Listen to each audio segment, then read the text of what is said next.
Bienvenue sur Leadcorn, le podcast. Ici, on parle management et leadership, mais pas que, puisque je te parle également de retour d'expérience dans l'entrepreneuriat. Pour moi, le management est quelque chose de simple, puisqu'il s'agit uniquement de relations humaines. Au fil des épisodes, tu découvriras tous mes trucs et astuces qui te permettront de te gérer toi, mais également de gérer une équipe. Et crois-moi, ça marche même avec ta belle-mère chiante. On se retrouve tout de suite pour l'épisode du jour. Dans cet épisode, j'ai choisi de te parler particulièrement d'entrepreneuriat. Et en tout cas de la vision que j'en ai et du parcours que j'ai eu. Alors certes, ça fait pas 10 ans que je suis entrepreneur, ça fait déjà plus d'1 an et demi. Mais crois-moi que j'ai connu pas mal de galères, que j'en connais encore, et c'est pour te montrer qu'en fait on est tous logés à la même enseigne. L'entrepreneuriat, on te vend ça comme l'Eldorado. Vas-y, lance ta micro-entreprise, t'as une idée, tu peux la monétiser, t'as un savoir-faire, tu peux le monétiser. La micro, c'est génial et tout. Ah oui, c'est génial. Ça se déclare en 2 secondes et demie. Quand le site marche, je précise, c'est simplifié à partir du moment où, alors ça c'est un choix personnel, moi je suis assez proche des lois, donc j'ai une plateforme de facturation qui me permet de suivre mon chiffre d'affaires, de pas faire de conneries avec les fameuses mentions obligatoires sur les devis, les factures et tout ça. Mais tu peux lancer une micro-entreprise, honnêtement, avec 0 € en poche. C'est l'avantage. Ça, c'est génial. Et donc, on te dit que c'est l'Eldorado. Honnêtement, on te dit que c'est l'Eldorado, que c'est hyper simple, que de toute façon, la moindre idée peut être monétisée, à partir du moment où t'en parles un peu sur les réseaux, tout ça, machin, tu vas faire fortune. À tel point qu'aujourd'hui, il y a des entrepreneurs, alors c'est pas pour moi, et ça c'est mon avis, des bons entrepreneurs qui te disent que le salariat c'est de la merde. Non, le salariat c'est pas de la merde. Le salariat, ça t'assure quand même un salaire fixe tous les mois qui tombe, alors que dans l'entrepreneuriat, faut te sortir les doigts du cul, quoi. C'est toi qui bosses pour être payé. Et donc, passer cette déclaration et tout ça, moi j'ai pas voulu y aller en mode touriste, parce que très clairement, je ne savais pas quoi faire. Je voulais monter ma boîte. J'ai toujours eu envie d'être indépendante, j'avais un gros passif de 15 ans de salariat, et en plus j'avais été assez haut dans les échelons, mais j'en pouvais plus. Avoir un patron au-dessus de moi, j'en pouvais plus. J'ai aujourd'hui, malheureusement, des problèmes de santé qui font que je ne peux plus faire un travail physique comme je le faisais avant, parce que moi ça me faisait kiffer de porter des cartons et de me défouler, mais je ne peux plus le faire, voilà. Et donc, je me dis, allez, lance ta boîte, dans quoi ?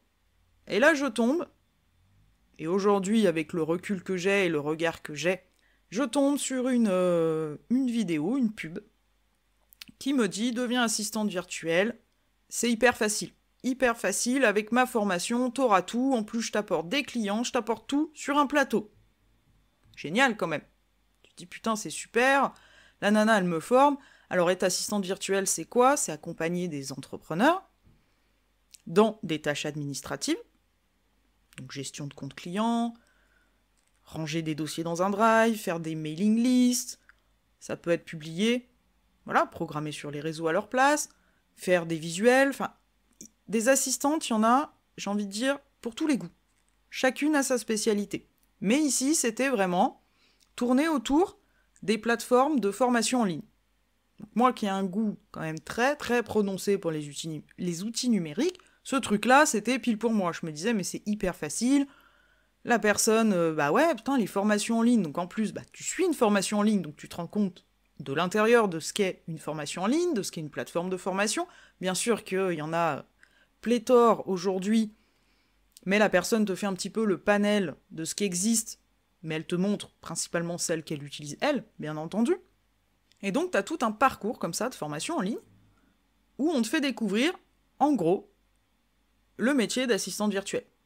Les outils qui existent et tout ça. Ok, pas de problème.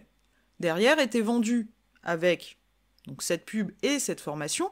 Donc je t'avouerai que j'ai mis quand même, entre le moment où j'ai vu cette pub, et ça je me rappelle très bien, et le moment où j'ai acheté la formation, j'ai quand même mis bien 3 semaines, 1 mois, avant de me décider. Pourquoi ? Parce que je suis comme ça. J'ai besoin d'avoir toutes les cartes en main. Surtout que là, c'était quand même sortir 1 500 € à peu près. À quelques euros près. C'est quand même un investissement. Je veux dire, c'est pas rien. Donc, Bah forcément, faut y réfléchir. Enfin, moi, je le vois comme ça. Hein. Alors aujourd'hui, il y a un truc qui s'appelle le syndrome de l'objet brillant. J'ai découvert ça il y a quelques mois maintenant. On te promet monts et merveilles, en fait, c'est de la grosse daube. Donc, je me suis toujours méfiée, moi, même avant de connaître ce terme, toujours méfiée du truc où on dit, vas-y, c'est facile, vas-y, t'apprendras tout, vas-y, je te donne tout. Parce que je sais que la vie, c'est pas ça. Ça, c'est mon expérience perso, je sais que quand tu veux quelque chose, va falloir te sortir les doigts du cul, et que on va pas te le filer sur un plateau. Je finis donc par faire cette formation, génial, et je voyais ça comme l'Eldorado. Sauf que c'était pas tant l'Eldorado, parce que on va dire que le backup derrière de je t'apporte des clients sur un plateau, je fais ci, je fais ça, honnêtement, n'y était pas. Parce que derrière, voilà, cette pub, derrière ce qui était promis sur cette page de vente, c'était un groupe, une communauté ultra soudée sur un outil quelconque, c'était un répertoire et en tout cas un vivier de clients potentiels, et honnêtement, je l'ai pas vu. Alors, la formatrice a rempli son contrat, sur pas mal de points, mais sur ces points-là, en tout cas, pas du tout. Derrière, je ne vais pas cracher sur elle, et d'ailleurs, c'est une formation qui n'existe plus, et même si tu me poses la question, je te ne dirai pas qui c'est, parce que sa formation était quand même très complète. Il manquait quelques points, notamment sur tout ce qui est démarchage, puisque elle me disait, enfin, ou en tout cas, elle disait dans sa formation que c'est hyper simple, suffit de communiquer un peu, donc elle t'explique un peu le concept, Instagram, tout ça, comment communiquer.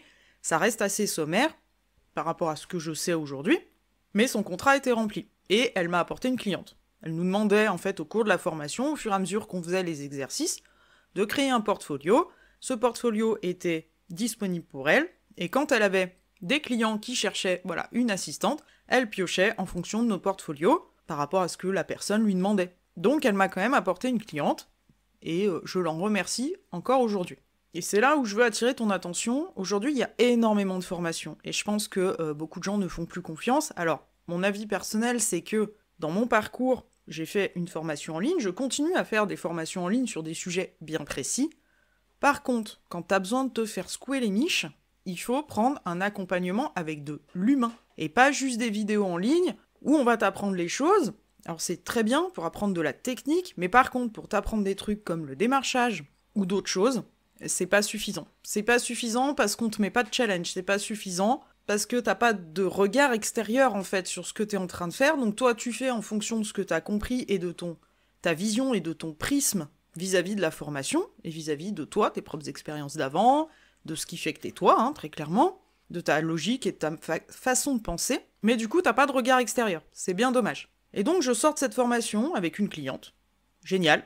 Franchement génial, ça me permet de mettre le pied à l'étrier tout de suite. Et là, je me confronte à des trucs où, très clairement, je m'y attendais pas. J'avais toujours tout réussi, pas toujours facilement, mais jusqu'à preuve du contraire, et j'avais réussi. Voilà, j'avais eu une bonne place, j'avais fait des études, j'avais... Enfin, tout ce qu'on entend dans le mot, derrière le mot réussite pour, on va dire, 80% des gens. Et là, je me confrontais à un truc, c'est que j'avais une cliente en cours, ça se passait très bien, je bossais avec elle, j'apprenais plein de trucs, parce qu'au final, j'ai appris beaucoup plus de trucs avec ma cliente que ce que j'avais appris dans la formation, chose dont je me suis rendu compte après, mais j'avais pas d'autres clients. Et j'ai passé plus de 6 mois avec un chiffre d'affaires aux alentours de 400 balles. Donc autant te dire qu'avec 400 euros, ça devient compliqué. Donc bien sûr qu'il fallait que je fasse quelque chose, bien sûr, et d'après la formation, en publiant simplement sur les réseaux, en te faisant connaître et tout ça, ça allait arriver tout seul. Les gens allaient venir te trouver tout seul, sauf que c'était pas ma réalité. Les gens ne venaient pas tout seuls. Et là, un truc qu'on connaît tous commence à arriver. Le syndrome de l'imposteur, en me disant « je suis peut-être pas faite pour ça, je me suis peut-être trompée ». Au final, je me suis aussi rendu compte qu'être une simple exécutante me faisait clairement chier. Alors j'appréciais de le faire, hein, ça me rapportait de l'argent, je vais pas cracher dessus, mais je m'emmerdais. Je m'emmerdais et je me disais, putain, tu t'es pas lancé à ton compte pour te faire chier, quoi. Il y a un moment, faudrait peut-être réagir. Et le fait de pas avoir d'autres clients, alors que tu voyais d'autres personnes, d'autres assistantes, en tout cas qui étaient sur ce groupe, bah, qui réussissaient très bien et qui avaient commencé pour la plupart en même temps que moi, donc je me disais, putain, mais il y a un problème, c'est moi le problème. Et là, t'as ton syndrome de l'imposteur qui arrive, t'as tes putains de croyances limitantes que tu pensais, parce que, il faut que tu le saches, moi j'ai toujours été quelqu'un, on m'a éduqué comme ça. Donc ici, je te fais une petite aparté personnelle, j'ai été élevée par mes grands-parents. Mon grand-père avait été gendarme dans sa vie, donc gendarme de vieille génération. J'ai clairement vécu dans un microcosme et une famille patriarcale. C'est lui qui décidait. De toute façon, il avait toujours raison, hein, et même quand il avait tort, il avait raison. Mais c'est lui qui décidait de tout. J'étais une fille, et pour lui, on ne devait montrer aucune émotion. Alors c'est difficile, hein. Quand tu te pètes la gueule et que tu t'es ouvert le genou et que tu chiales et qu'on te demande d'arrêter de chialer, c'est un exemple personnel compliqué. Mais voilà, pas montrer d'émotion, pas un mot plus haut que l'autre. Il fallait être la petite fille parfaite. Donc bien sûr qu'il fallait que je sois bonne à l'école. Bien sûr que, tu vois, ce côté bon élève, ce côté toujours... C'est pour ça que je te dis que j'avais des facilités. Mais ces croyances de me dire, parce que quand j'étais gamine, je pensais ça, bah si je ramène une mauvaise note, il m'aimera pas. Si je ne fais pas comme lui il veut, bah on ne m'aimera pas. Et ça s'est répercuté, parce que dans mon métier d'avant, j'ai eu voilà, une très belle carrière, et les gens m'appréciaient comme j'étais, avec ce petit grain de folie, mes blagues à la con, le fait que je parle comme un charretier parfois. Enfin, je savais que mon caractère, ma façon d'être, n'était pas un problème. Mais ici, sont remontés tous ces trucs-là. Sont remontés ces trucs-là de mon enfance. Bah les gens ils m'aiment pas. En fait, ce que je montre sur les réseaux, ça ne leur convient pas. Alors déjà, je montrais pas ma tronche, parce que pour moi, il en était, mais hors de question. Je déteste déjà me faire prendre en photo avec ma famille, donc imagine sur les réseaux. Et ces putains de croyances limitantes de, bah, j'y arrive pas. Je suis mauvaise. Je ne réussis pas. Je ne suis pas la meilleure. Tu les entends là dans ta tête? Est-ce que t'entends ces trucs-là que toi-même peut-être tu peux te dire, ou tu peux te dire d'autres choses? Et c'est là que j'ai décidé de travailler sur moi-même. En me disant, je veux plus me laisser emmerder par ces trucs, parce que j'avais conscience que ces trucs-là, qui étaient très personnels, se reportaient sur mon côté professionnel, et que si je travaillais pas là-dessus, honnêtement, je n'avancerais plus.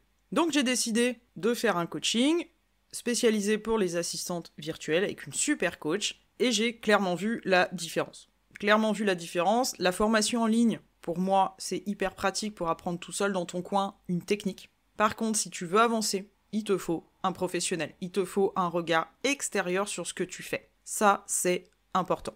Et donc, ce coaching, on a tout balayé. Vraiment tout balayé. On est reparti de la base. La création de contenu, c'est quoi? Se rendre visible sur les réseaux, c'est quoi? La charte graphique. Enfin, vraiment, le démarchage. Parce que, bah ouais, publier sur les réseaux, c'est une chose. Démarcher en est une autre. Le mindset. Donc là, j'ai pu aborder une partie, voilà, de toutes ces petites merdes là qui me bloquaient. Alors petites, il y en avait des grosses hein, quand même au milieu de tout ça. Mais tous ces petits trucs qui me parasitaient l'esprit. Et j'ai rencontré là-bas mes toutes premières business friends, puisque ça fait plus d'1 an aujourd'hui qu'on a terminé ce coaching et on est encore en relation. On s'échange des infos, on s'échange parfois, bah, on voit une annonce, un truc passer. Moi, ça m'est arrivé régulièrement de les recommander. C'est-à-dire qu'on a chacune notre spécialité. Donc moi, tu me demandes de faire de la pré-compta, c'est clairement pas mon kiff. Donc j'ai dans mes relations quelqu'un de très performante pour ça et que je recommande régulièrement. D'où l'importance de se créer un réseau. Et pourquoi se créer un réseau? Pas un réseau juste pour s'échanger entre guillemets des contacts, mais un réseau également où on peut faire ça, on peut se demander des infos parce qu'on ne sait pas tout et que parfois, m'en veux pas. Mais si tu vas sur Légifrance, les textes de loi, notamment en finance et pour les entreprises, il y a des jours, c'est imbuvable, tu comprends que dalle. Donc c'est bien d'avoir quelqu'un quand même qui peut t'aider et te dire « Oui, en fait, ça veut dire ça, quoi ». Les mecs, ils te mettent 12 lignes de mots pompeux pour en fait te dire un truc qui tiendrait en 3 mots. Mais bon. Et c'est aussi génial quand t'as des putains de coups de mou, parce que c'est aussi ça. C'est pas parce que tu bosses sur tes croyances limitantes, c'est pas parce que tu bosses sur ton putain de syndrome de l'imposteur, c'est pas parce que tu te surformes, et on le fait presque tous, tu te surformes que y a pas des jours où putain t'es dans le mal, quoi. Vraiment dans le mal. À te dire, mais je suis qu'une grosse merde, ça m'arrive encore, hein. Ça m'est arrivé il y a 10 jours. T'es qu'une grosse merde, de toute façon t'y arrives pas, de toute façon tu feras rien de ta vie. Alors ça c'est une phrase très personnelle qui me vient également de mon grand-père. Plein de choses comme ça. Et là, on a un groupe, on s'envoie un message, et voilà. Et donc, l'entrepreneuriat, c'est pas un truc putain de simple. Donc là, tous ces vendeurs de rêves, et la plupart crachent sur le salariat, donc j'aimerais vous dire, allez vous faire foutre, parce que quand t'es salarié, t'as quand même une tranquillité d'esprit de dingue, parce que t'as le même salaire qui tombe à la fin du mois. Tu seras peut-être pas multimillionnaire dans ta vie, mais en tout cas, t'as de quoi te payer à bouffer tous les mois et te payer ton loyer, ou ton crédit de maison. Quand t'es entrepreneur, et que t'en chies, t'en chies sur le démarchage, parce que ça, moi personnellement, c'est ma putain de bête noire. Et ça l'est encore aujourd'hui. Ça va beaucoup mieux, hein. Je me suis formée, j'applique mes propres techniques, à force de faire, bah ouais, hein, tu te foires, machin, tu te fais envoyer chier. Alors moi qui ai un gros problème d'abandon et de rejet, alors imagine quand tu te fais refouler l'état d'esprit au début dans lequel tu te retrouves. Aujourd'hui ça va beaucoup mieux, je le prends de manière détachée. C'est pas forcément contre moi, c'est parce que, bah ouais, j'ai peut-être mal ciblé, parce que ça te permet de te remettre en question. Mais ces putains de vendeurs de rêves qui te disent non mais le salariat c'est de la merde, tu seras jamais millionnaire, tu veux t'acheter une Ferrari, deviens entrepreneur, sérieux, restez où vous êtes. Parce que vous faites peut-être aujourd'hui 10 000 euros par mois, donc en général quand ils te disent ça c'est 10 000 balles de chiffre d'affaires, derrière t'enlèves tes charges et tout, hein, donc il te reste pas 10 000 balles à la fin du mois dans tes poches, qu'on soit bien d'accord. Mais derrière eux ça fait peut-être 2-3 ans qu'ils galèrent, et ça ils vont pas te le dire. Parce que ce qu'ils veulent, c'est que t'achètes leur putain de programme à 5 000 euros pour apprendre aux autres à vendre des programmes à 5 000 balles. Je caricature, mais on est un peu là-dedans. Et cet épisode, il est là aujourd'hui pour te montrer que ce putain de syndrome de l'objet brillant, on se fait tout savoir. Alors, je t'avouerai que moi, j'investirais pas 5 000 balles comme ça en claquant des doigts. De toute façon, je les ai pas, donc c'est bien plus simple. Mais voilà, il y a le syndrome de l'objet brillant. Ah, ça a l'air génial, machin. Comme moi, ma toute première formation. Alors, j'ai appris des choses, hein, je ne crache pas dessus. J'ai appris des choses et tout, mais il me manquait des trucs. On m'avait promis des trucs que je n'ai pas eu. Et c'était une formation à 1 500 euros. Mon coaching, qui était au même prix, à l'époque, 1 500 balles, avec tout un tas de choses, j'ai franchement appris plus de trucs et ça m'a apporté bien plus de choses. Des vraies méthodes, une autre vision, un vrai mindset d'entrepreneur, même si je travaille encore aujourd'hui sur certains aspects. Et l'épisode, il est là pour te montrer que c'est chaud. C'est vraiment chaud d'être entrepreneur, parce qu'il y a des mois, moi j'ai passé l'année dernière 3 à 4 mois à 0 € de chiffre d'affaires. Ma cliente m'a lâché, elle a arrêté sa société. Elle n'allait pas continuer à me payer pour le plaisir, on est bien d'accord. Donc tu fais 0 €, t'as des problèmes de démarchage, tu sais plus trop comment faire, t'as l'impression que tout le monde te déteste, t'as l'impression que tout le monde réussit autour de toi. On se compare tous, hein. On va arrêter de jeter la pierre, ne vous comparez pas, machin, on le fait tous. Et c'est hard. C'est hard parce que mentalement, tu te dis que t'es pas fait pour ça. Alors moi, j'ai vraiment un mental, et il faut avoir un putain de mental d'acier pour être entrepreneur, je vous jure. Parce que y a des moments, enfin rêvez pas. Là je vous parle, je suis toute guillerette, machin, mais il y a des jours, je suis en putain de PLS sur mon canapé en train de pleurer, quoi. En me disant, ma vie c'est de la merde, et pourquoi j'ai fait ça? Donc ouais, l'entrepreneuriat, c'est pas l'Eldorado. La micro-entreprise, c'est pas l'Eldorado, après que tu sois en société ou quoi que ce soit. Ça demande quand même de sortir les doigts du cul. Ça demande d'avoir des compétences. Moi, je me suis lancée un peu à la zob, hein, d'accord? J'avais pas posé de structure. J'avais pas posé de fondation de ma boîte, j'avais pas posé tout ce branding, j'avais pas posé, et que j'ai changé déjà encore. Enfin, il y a plein de choses que j'avais pas faites. Donc être entrepreneur, ça s'invente pas. Là, je te parle des entrepreneurs, alors ça va être caricatural, et je m'excuse si je blesse des gens parce que c'est pas ça, mais ceux qui sont en double emploi, par exemple, voilà, et qui vont lancer une petite micro parce qu'ils font de la couture à côté, ou qui font des bijoux en verre, c'est des exemples que je connais puisque j'en ai, là, ils ont pas cette pression de faire du chiffre, voilà, ça reste un plaisir. Quand toi, c'est ton seul moyen d'avoir de la thune et de payer tes putains de factures, c'est violent, et il faut l'entendre. Donc tous ceux qui vous disent que c'est hyper facile, que en claquant des doigts, machin, arrêtez, croyez-les pas, sérieux, hein. Je suis désolée, mais il y en a beaucoup qui promettent ça, hein, sous différentes formes, hein. Il y en a qui sont beaucoup plus agréables, d'autres qui sont plus cash, voilà. Ça va vous demander du boulot. Chez certains, en 6 mois, parce qu'ils ont un carnet d'adresses, parce qu'ils ont un tas de choses, ça sera ok, et d'autres, ça prendra plus de temps. Et ça, il faut en avoir conscience. Et il te faudra travailler sur toi-même, parce que là vont ressurgir beaucoup de choses que tu pensais avoir actées, qui n'étaient plus, qui ne t'emmerderaient plus en tout cas, bah c'est pas le cas. Et il y a aussi un truc dont je me suis rendu compte, malgré moi, c'est que quand ça va pas sur le pro, alors c'est déjà le cas dans le salariat, mais quand ça va pas sur le pro, et notamment avec voilà, je pense qu'il faut travailler le rapport à l'argent avec ce problème de chiffre d'affaires, ça va pas sur le perso, et inversement. Et pareil, quand le perso, bah, c'est un peu le bordel, et bah le pro, ça devient le bordel parce que t'arrives plus à tout gérer. Quand t'es salarié, l'avantage, c'est que si vraiment ça va pas bien, ton médecin te met en arrêt, t'as quand même voilà, t'es quand même indemnisé, pas à 100%, mais t'es indemnisé. Là, t'as que dalle, hein.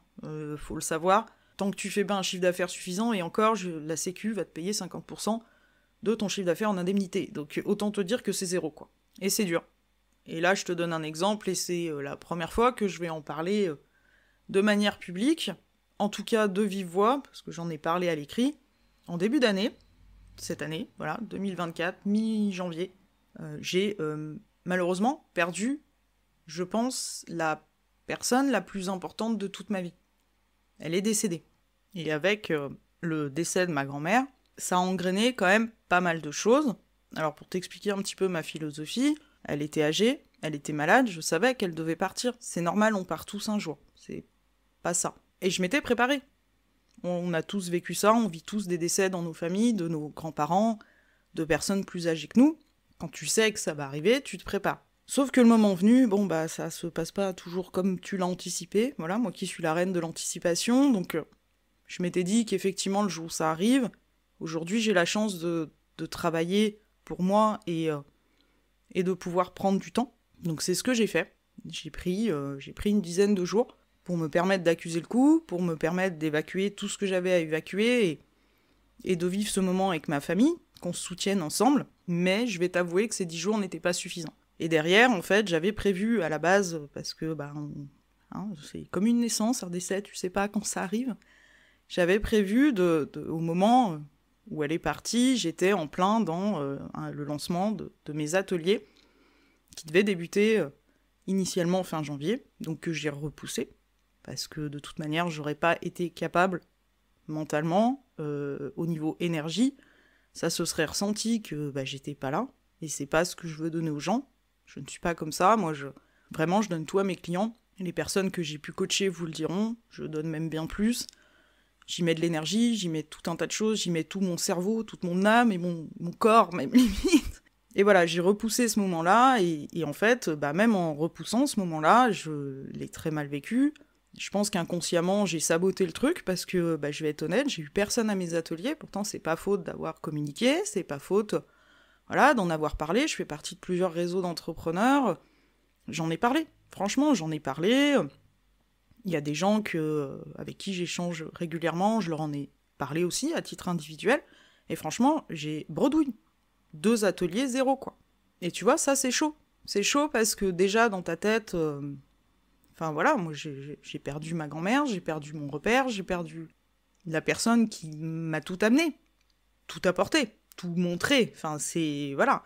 Pour ça, je te dis, quand je dis je pense que c'est la personne la plus importante, non, c'est la personne la plus importante de toute ma vie, jusqu'à aujourd'hui.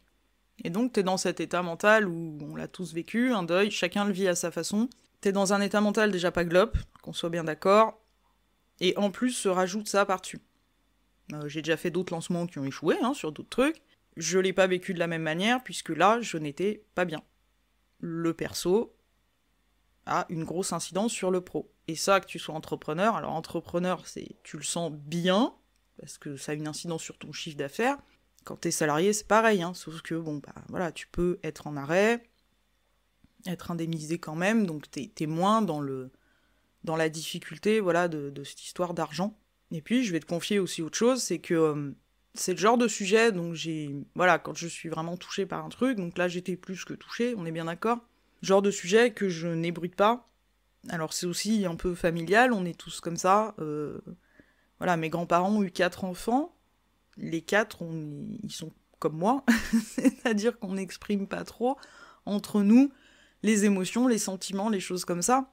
Et donc j'ai cette vraie pudeur, en fait, de ne pas me confier comme ça et de ne pas extérioriser, en tout cas, de rester plutôt digne, humble, je sais pas, appelle ça comme tu veux, sur les choses très difficiles qui peuvent m'arriver. Et je le confie qu'à que personne. Vraiment des personnes avec qui je suis très proche. Dans mon cercle d'amis, honnêtement, ça se court pas après, il y en a pas 500 000 parce que je préfère la qualité à la quantité. J'ai énormément de mal à faire confiance aux gens, et quand je fais confiance, bien souvent, alors c'est certainement aussi une croyance limitante, et peut-être que je le provoque, mais bien souvent on trahit ma confiance.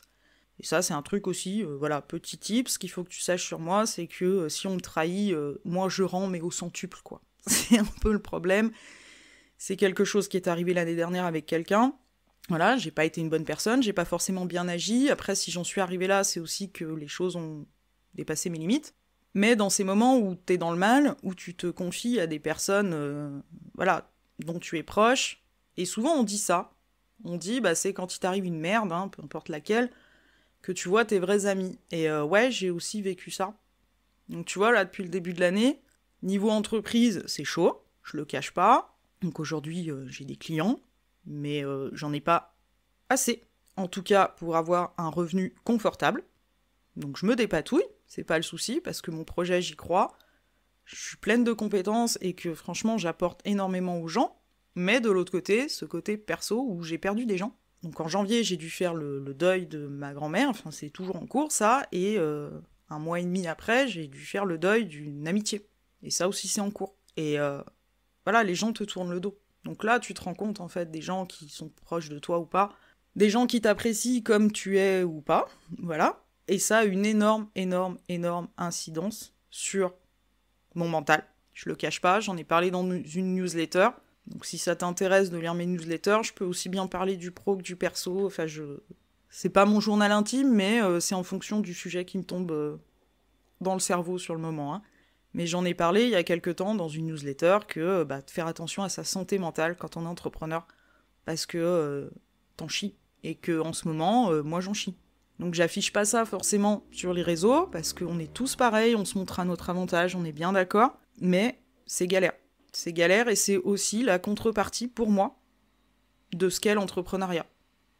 Derrière ce mental d'acier, derrière ce truc de tu te casses la gueule et tu te relèves, et j'ai toujours été comme ça même dans ma vie, il y a aussi tous ces moments où tu te casses la gueule et tu vas pas te relever tout de suite quoi. Mais il faut quand même te sortir les doigts. Il faut quand même avancer. Il faut quand même être dans le mouvement. Et c'est dur quand t'as pas envie d'être dans le mouvement. Donc oui, l'entrepreneuriat, en tout cas la vision que j'en ai, c'est une belle aventure. Honnêtement, je le cache pas. Moi qui suis très terrain, moi qui suis très j'aime apprendre à la dure, j'aime apprendre par moi-même, autodidacte et tout ça, c'est une superbe expérience et que j'ai pas envie de stopper parce que j'adore ça. J'adore accompagner des gens. J'adore trouver des solutions et me prendre la tête pour eux et leur trouver des solutions. Mais t'as aussi tous les aspects beaucoup moins glop, hein, l'effet qui se coule de quand t'es pas bien, putain, t'es obligé de te forcer à faire des trucs. Parce que c'est bien beau de dire non, je suis à mon compte, je peux me permettre de décaler mes trucs, machin. Ouais, ok, mais à un moment donné, tu peux pas décaler indéfiniment. Et quand il t'arrive des choses difficiles, malheureusement, c'est la vie. Ça va peut-être paraître très trash de le dire comme ça, mais c'est la vie. Donc faut continuer à avancer, Donc c'est vraiment une belle expérience, mais c'est aussi une expérience qui est difficile. Donc toutes les personnes qui te disent que en claquant des doigts, tu vas tout obtenir, que les clients ça tombe tout seul, que le démarchage c'est un truc easy peasy. Non, c'est pas easy peasy. Alors après, il y en a, ils ont aucun scrupule, et j'en reçois, je vais pas te cacher, des dizaines tous les jours. Des gens qui viennent dans mes DM me proposer des trucs en me disant oui, j'ai une offre pour toi, je fais du management. En fait, à la base, c'est un petit peu mon métier, donc t'es gentil, mais non. Ce que j'appelle les vendeurs de tapis, ou les bourrins, ou les forceurs, quoi. Mâle ou femelle, d'accord ? Il y a pas de... Ça n'a pas de sexe, ce truc-là. Mais quand t'as un tant soit peu d'éthique, et le démarchage pour moi a été, alors ça va un peu mieux, mais le démarchage pour moi a été vraiment une bête noire, et elle l'est encore parce que même si je fais les choses éthiquement, c'est-à-dire que je vais pas aller contacter des gens déjà qui ont déjà un monteur de podcast par exemple. Enfin, je vais pas aller faire chier quelqu'un en disant je peux te monter tes podcasts alors qu'il a déjà quelqu'un. Enfin, donc ça demande du temps, ça demande de la recherche, ça demande d'étudier le profil de la personne en face, de savoir si tu peux l'aider ou pas. Après, c'est pas grave.